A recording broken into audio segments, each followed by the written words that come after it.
sahabat bios, pernah kepikiran nggak sih kalau misalnya hutannya rindang, lautnya luas, taman-taman kecil, itu bisa jadi tempat tinggal makhluk hidup loh. Hai sahabat bios, pernah membayangkan tumbuhan, hewan, manusia hidup saling berdampingan dan berinteraksi? Halo sahabat bios, tapi pernah terpikir dan terbayang nggak kalau interaksi makhluk hidup dan lingkungannya bisa terganggu keseimbangannya loh? Jangan pusing dulu ya. Di video ini kita akan belajar dunia ekosistem. Memahami bagaimana makhluk hidup saling berinteraksi dan mempelajari perubahan lingkungan supaya kita bisa sadar untuk mencintai dan menjaga lingkungan. Halo sahabat bios, berjumpa dengan saya, Master Teacher. Nah, pada hari ini saya akan berperan sebagai Master Ekosistem. Kenapa? Karena pada hari ini, sahabat sekalian, kita akan membahas tentang ekosistem secara keseluruhan. Nah, oke sahabat bios. Nah, kalau misal sahabat bios mendengarkan kata ekosistem, nah apa yang ada di pikiran dari sahabat sekalian? Apa? Nah, benar sekali. Nah, jadi sahabat bios, istilah ekosistem pertama kali dicetuskan oleh Sir Arthur George Tesley, yaitu seorang ahli botani asal Inggris pada tahun 1935. Nah, George Arthur Tesley ini sendiri mengungkapkan bahwa ekosistem adalah sebuah sistem ekologi yang terbentuk dari hubungan timbal balik antara makhluk hidup dengan lingkungan sekitarnya. Nah, oleh karena itu, suatu proses ekosistem pasti akan melibatkan dua komponen, yaitu komponen biotik dan komponen abiotik. Nah, sahabat bios, sebelum kita membahas lebih lanjut tentang komponen abiotik dan biotik, nah untuk ekosistem sendiri, apakah sahabat bios sudah paham? Oke, baik. Nah, sahabat bios, sadar nggak sih kalau misalnya kita hidup di bumi ini, kita tuh saling berhubungan antara makhluk hidup dan makhluk yang tidak hidup. Nah, untuk komponennya sendiri itu dibagi menjadi dua, sahabat. Yang pertama ada komponen biotik dan yang kedua ada komponen abiotik. Nah, untuk biotik sendiri, apa itu biotik? Nah, biotik adalah lingkungan yang dibentuk oleh komponen makhluk hidup, teman-teman sekalian, sahabat sekalian. Nah, apa aja sih komponennya itu? Bisa manusia, bisa tumbuhan, pohon, bakteri, manusia dan hewan, begitu. Intinya itu adalah pada komponen biotik itu segala sesuatu makhluk hidup yang hidup di bumi ini termasuk ke dalam komponen biotik. Nah, kalau bisa komponen biotik, abiotik apa, sahabat sekalian? Nah, kalau A itu kan artinya tidak ya. Kalau misalnya biotik itu hidup. Terus kalau misalnya tidak ditambah dengan hidup, apa? Mati. Enggak gitu ya. Salah ya. Salah ya sahabat sekalian. Nah, untuk abiotik itu adalah komponen penyusun ekosistem yang terdiri daripada benda-benda mati. Nah, kalau tadi biotik kita bahas tentang benda hidup, nah kalau abiotik ini adalah sesuatu yang benda mati. Contohnya apa saja sahabat sekalian?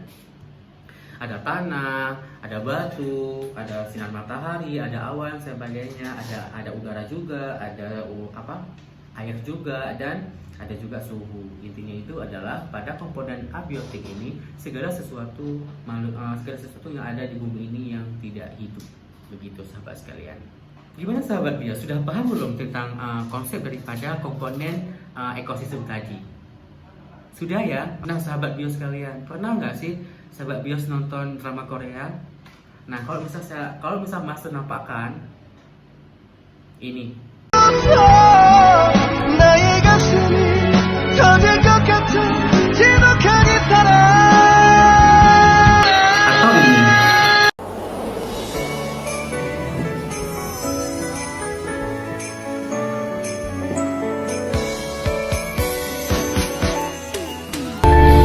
Atau bahkan yang ini.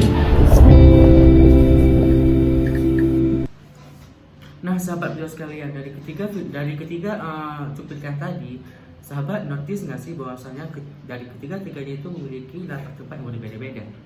Nah, kenapa bisa begitu? Nah, kembali kita bahas pada konsep tipe-tipe ekosistem.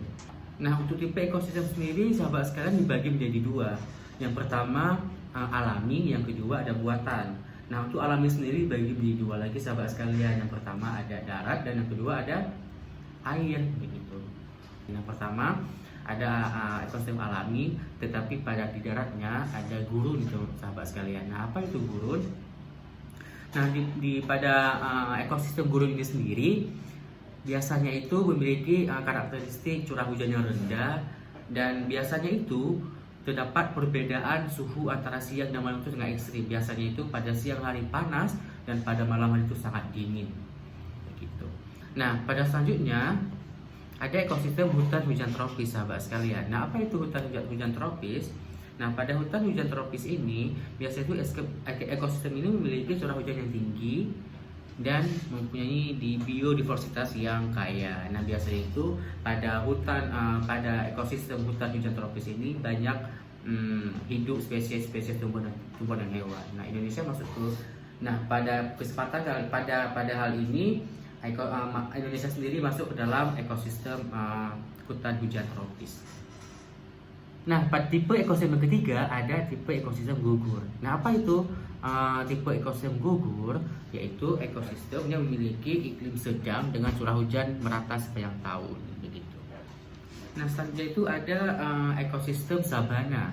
Nah, pada ekosistem sabana ini ekosistemnya itu memiliki padang rumput dengan beberapa pohon. Nah, biasanya itu pada ekosistem sabana ini juga terdapat sedikit curah hujan.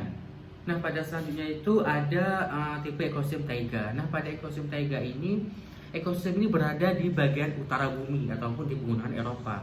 Nah, biasanya itu pada ekosistem ini memiliki iklim yang dingin. Nah, sehingga karena dingin inilah di sana banyak didominasi oleh tumbuhan-tumbuhan konifer. Nah, sehingga bisa juga dikatakan bahwasanya pada ekosistem ini dapat disebut juga dengan hujan koriel gitu. Nah, yang selanjutnya itu ada ekosistem tundra, sahabat sekalian. Nah, ekosistem tundra ini adalah ekosistem yang berada di lingkaran kutub utara ataupun puncak gunung yang tinggi. Nah, sehingga di sini tumbuhan-tumbuhan yang tumbuhnya itu hanya lumut gerak dan rumput ilalang saja, karena memiliki suhu yang tinggi sehingga tidak banyak tumbuhan ataupun hewan yang bisa mentoleransi suhu tersebut. Nah, sahabat sekalian, sudah paham belum tentang ekosistem darat? Sudah, kalau sudah berarti kita akan membahas lebih lanjut tentang ekosistem air. Ekosistem yang pertama kita akan membahas tentang ekosistem muara, sahabat sekalian. Nah, apa itu muara? Muara itu adalah tempat pertemuan antara sungai dan laut. Nah, biasanya itu pada ekosistem ini kaya akan nutrisi, nah sehingga banyak tumbuhan-tumbuhan ataupun hewan yang tumbuh di sini. Nah, letak laut dan sungai ini ada pada gambar yang dibulatin itu. Nah, itu letak perjumpaan antara sungai dan laut disebut dengan muara. Nah, pada ekosistem kedua yaitu ada ekosistem sungai. Nah, sungai kan kita sering menjumpai dalam kehidupan sehari-hari ya. Nah, pada sungai ini biasanya itu air itu mengalir dingin dan jernih. Nah, pada sungai juga pada ekosistem ini banyak mengandung oksigen. Nah, sehingga air itu kan bersifat konstan. Nah, selanjutnya itu ada yang ketiga, ada ekosistem pantai. Nah, pantai ini adalah perjumpaan antara daratan dan lautan, sahabat sekalian. Pada ekosistem pantai ini didominasi biasanya itu oleh tumbuhan-tumbuhan mangrove atau bakau yang tahan terhadap angin dan ombak. Nah, ekosistem selanjutnya itu adalah terumbu karang. Nah, pada ekosistem terumbu karang ini biasanya itu didominasi oleh tumbuhan-tumbuhan berwarna. Nah, dia itu berada di dekat dengan pantai. Intinya itu secara umum terumbu karang ini masih bisa dijangkau oleh cahaya matahari, sahabat sekalian. Dan biasa itu diisi oleh tumbuhan-tumbuhan berwarna dan ikan-ikan yang cantik gitu ya. Nah, selanjutnya itu ada laut dalam, teman-teman sekalian. Nah, pada ekosistem ini berada pada kedalaman lebih daripada 6.000 meter. Nah, sahabat Gios, gimana? Sudah paham belum tentang tipe ekosistem air? Sudah ya? Nah, kalau sudah kita lanjut ke dalam ekosistem apa terakhir? Ya, benar sekali. Ekosistem buatan, sahabat sekalian. Nah, yang terakhir ada ekosistem buatan. Nah, kalau tadi kita udah bahas tentang ekosistem alami. Nah, sekarang apa sih ekosistem buatan itu? Nah, ekosistem buatan ini adalah ekosistem yang diciptakan oleh manusia untuk memenuhi kebutuhan. Nah, biasanya itu, kalau kita lihat dari segi keanekaragaman hayati, nah pada ekosistem buatan ini keanekaragaman hayati ini bercampur dengan campur tangannya manusia biasanya itu. Contohnya apa aja coba? Ada irigasi, ada sawah, ada kebun sawit, dan ada taman-taman ataupun kebun-kebun binatang begitu, sahabat-sahabat sekalian. Nah, gimana sahabat sekalian? Sudah paham belum tentang ekosistem? Nah, hari ini kan kita sudah belajar banyak ya tentang ekosistem, ya tentang perbedaan ekosistem, komponen ekosistem, dan tipe-tipe ekosistem tadi ya. Sudah paham ya? Baik, sudah. Nah, karena kita udah belajar banyak tentang ekosistem pada hari ini, nah selanjutnya akan dilanjutkan oleh Master Interaksi Makhluk Hidup. Nah, sekian saja untuk hari ini. See you, bye-bye.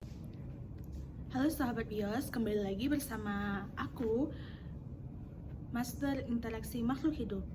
Nah, sahabat BIOS, coba sahabat BIOS perhatikan gambar berikut ini. Di sini kita melihat ada 2 ekor sapi sedang memakan rumput.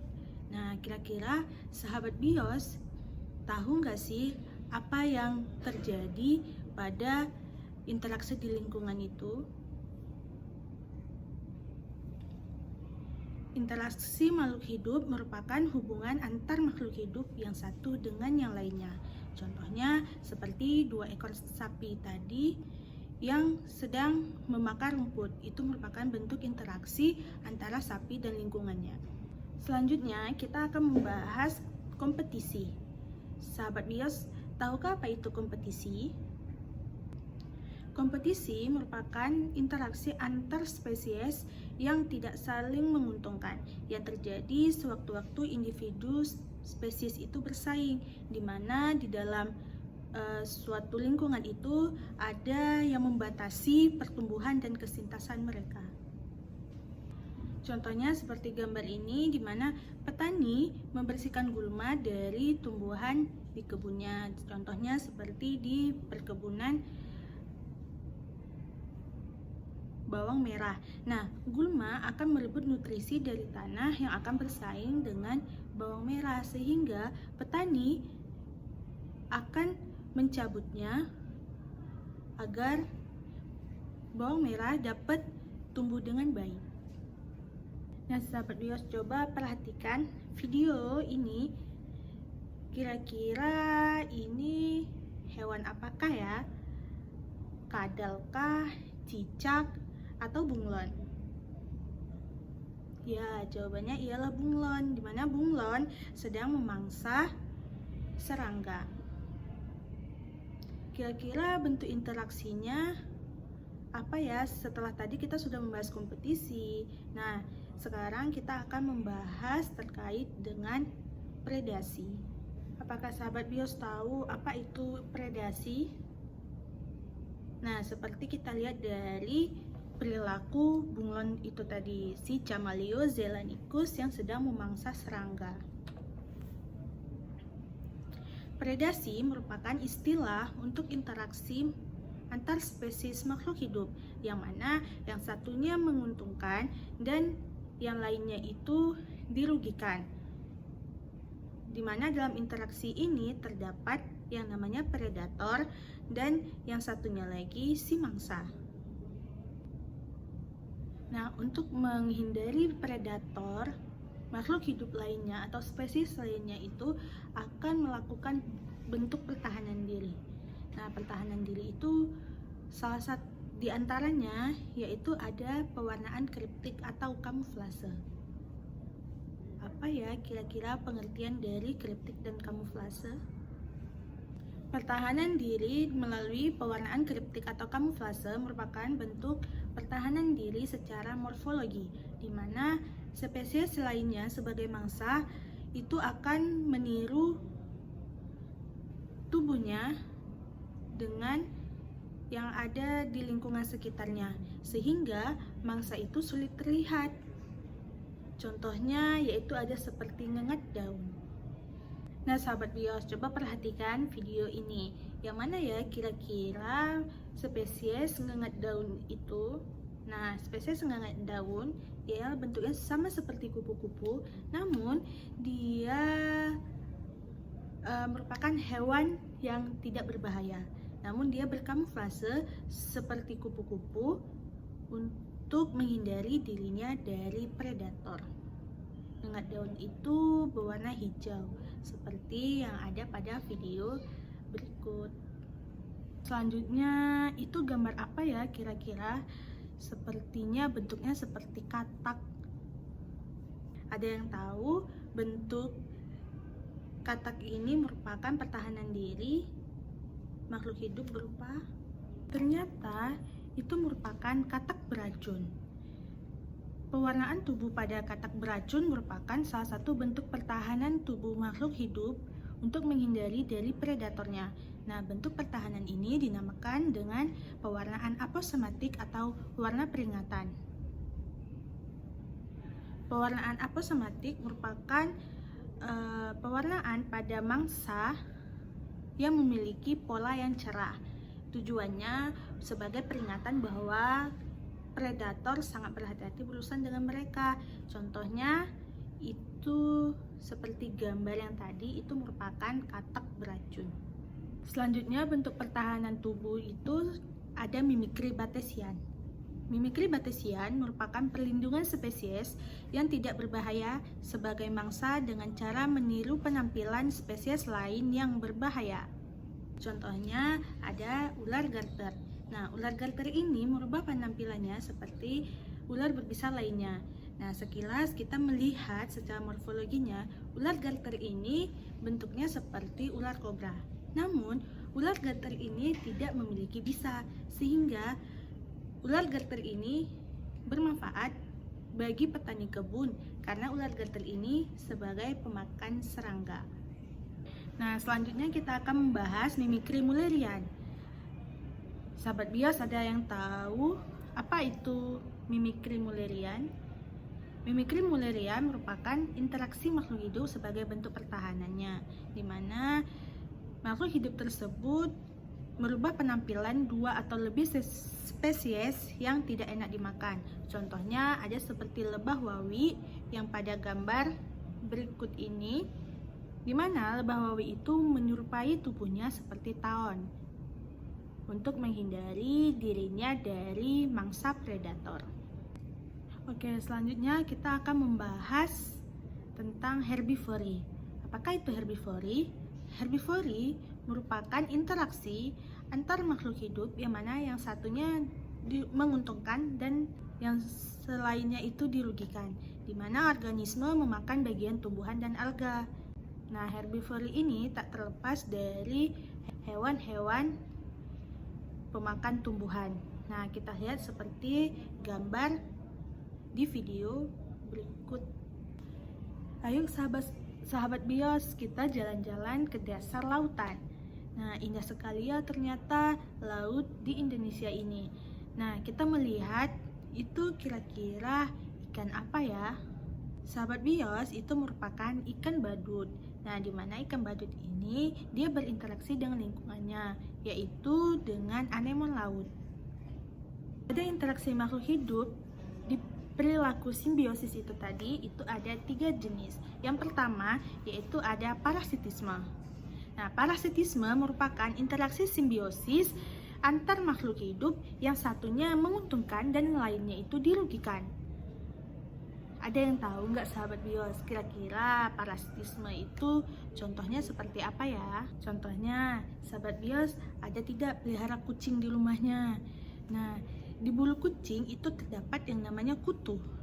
Kutu itu dapat melakukan tindakan di parasitisme, di mana yang menguntungkan itu adalah kutu, karena kutu mengisap darah si kucing, sedangkan kucing itu dirugikan. Mengapa ya? Karena gigitan dari kutu itu tadi dapat menimbulkan ruam pada kulit kucing dan menimbulkan rasa gatal pada kucing.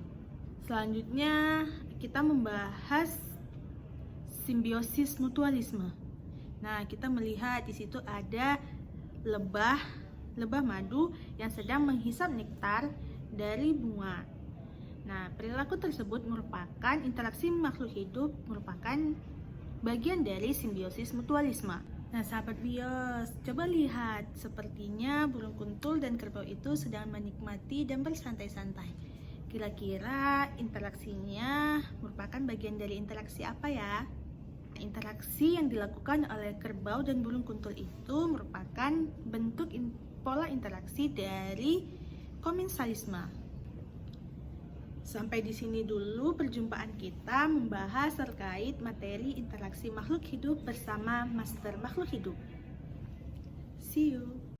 Halo sahabat BIOS, aku Master Perubahan Lingkungan. Sebelumnya kita udah belajar kan tentang ekosistem dan juga interaksi antar makhluk hidup. Nah sekarang kita akan belajar tentang perubahan lingkungan. Sahabat BIOS, kalian pernah nggak sih ngelihat penebangan hutan? Kira-kira kenapa ya bisa terjadi penebangan hutan? Dan apa sih manfaatnya? Apakah karena penduduk semakin banyak di bumi ini? Nah, sahabat BIOS, kalian tahu kan karena sudah belajar tentang ekosistem, ternyata manusia dapat berperan mengubah ekosistem tersebut loh. Kok bisa ya? Coba deh kita bayangin, biasanya tanah-tanah yang tandus dapat diubah oleh manusia menjadi tanah yang subur dan siap untuk ditanami.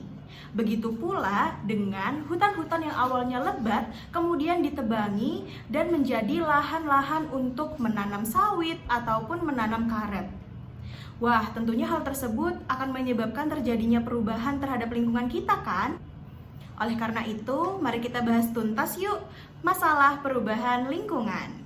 Oke sahabat BIOS, nah yuk sekarang kita belajar tentang perubahan lingkungan.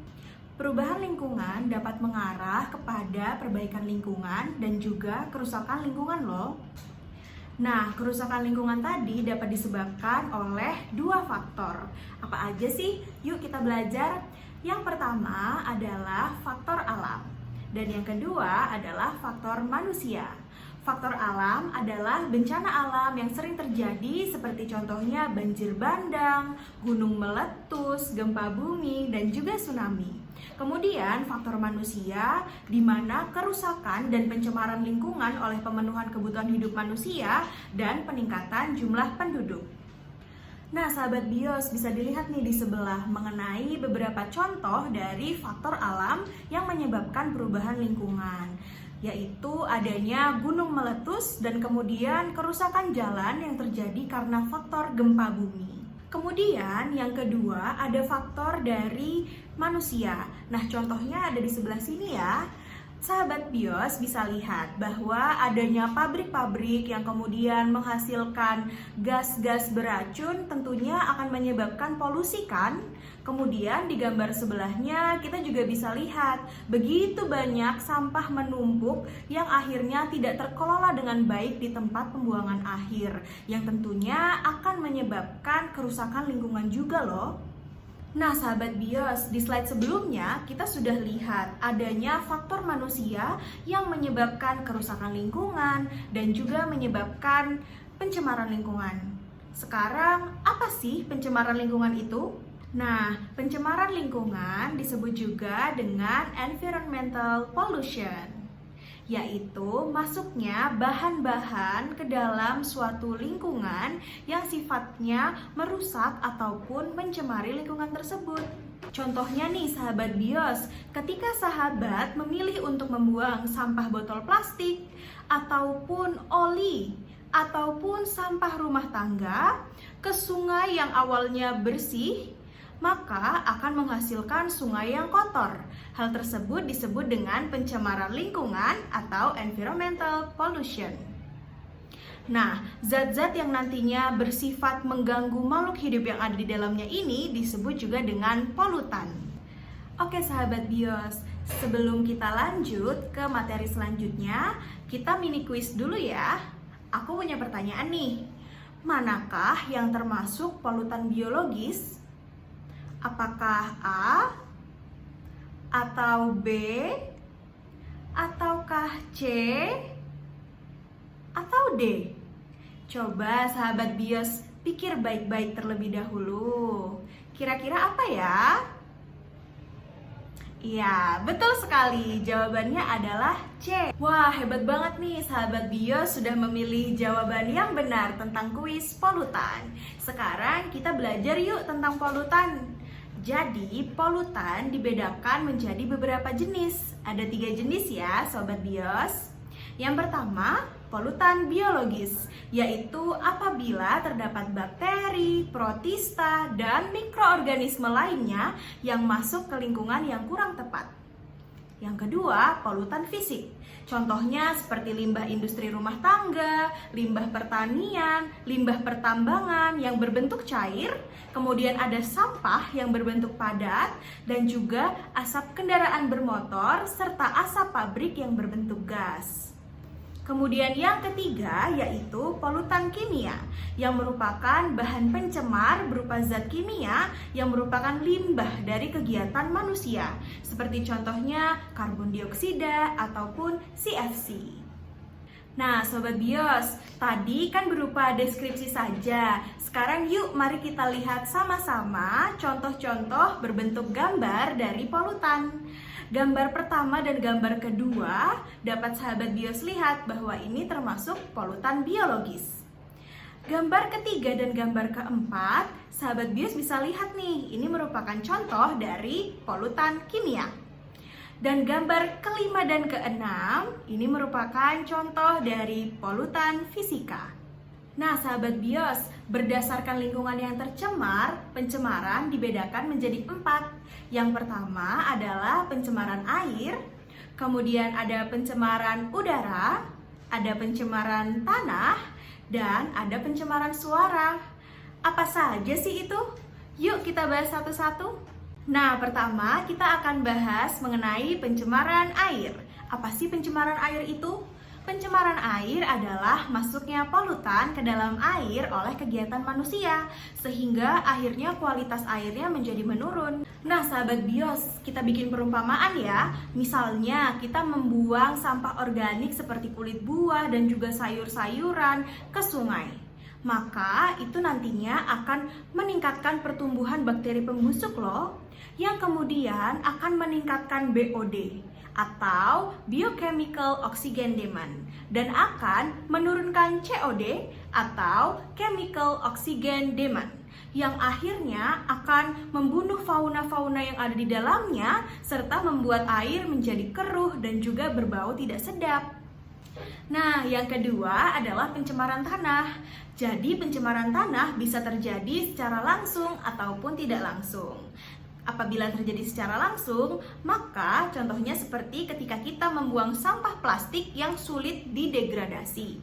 Kemudian apabila terjadi secara tidak langsung, contohnya yaitu pada pemberian pestisida ke tanaman, yang akhirnya pestisida tersebut meresap ke dalam tanah dan mencemari tanah.